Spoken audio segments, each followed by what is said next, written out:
Votre enfant a mal au ventre? C'est un symptôme fréquent qui peut correspondre à beaucoup de causes, mais dans la grande majorité des cas, ce sont des soucis assez simples à régler. Dans cette vidéo, je vais vous aider à comprendre les causes les plus fréquentes et surtout à savoir quand consulter un médecin. Je suis Julie, pédiatre sur Care.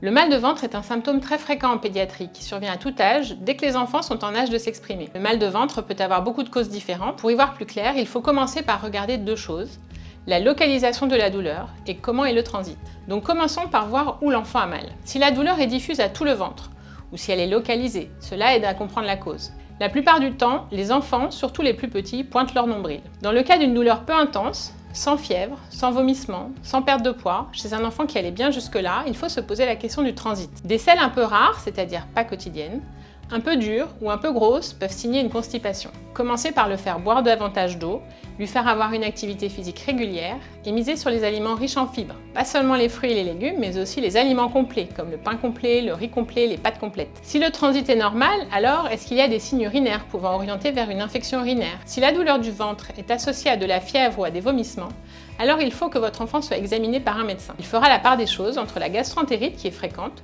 ou une autre cause comme une appendicite ou une infection des voies urinaires qui nécessite des explorations. Une autre question à se poser, c'est la fréquence de la plainte.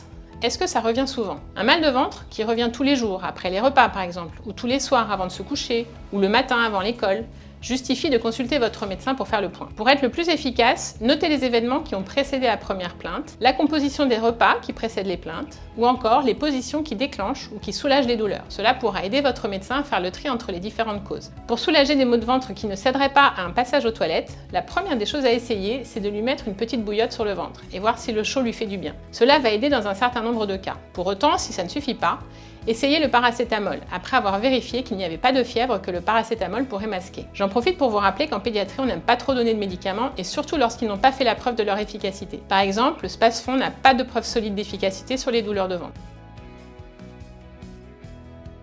Consultez un médecin si les douleurs du ventre sont intenses, si elles sont inhabituelles, si elles s'associent à des vomissements ou de la fièvre. S'il s'agit d'un bébé, il faut qu'il soit vu par un médecin car les signes évocateurs de maux de ventre peuvent être trompeurs. Le mal de ventre, c'est un symptôme qui exprime beaucoup d'enfants. Dans la grande majorité des cas, la cause est assez simple. L'essentiel, c'est de repérer les signes qui méritent une consultation et de ne pas hésiter à demander un avis médical si vous avez le moindre doute.